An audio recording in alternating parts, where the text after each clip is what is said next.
feel like now that I've done a few, I do feel more confident with them. Yeah. What was dangerous about that Mercedes that just overtook us there, Ellie? The car's coming towards. A little bit, obviously when it's an overtake, but where were they overtaking? What had we just passed? Was it a road coming A out? crossing. Oh, was it? Yeah, we're going to go ahead at the roundabout second junction, please. Okay. So again, keep braking until you're certain, pick your gear along the way. If they all go in our road, we can go. Are they all going on our road? If the silver one does, off the brake. Good. Good, look fast here. Hands, hands, hands, hands, mirrors, signal, now gas. Yeah. Well done. Alright, pretty good.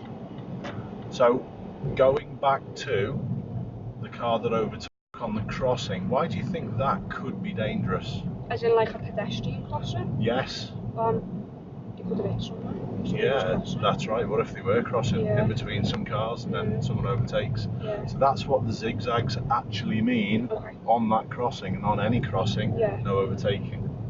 Okay? Yeah.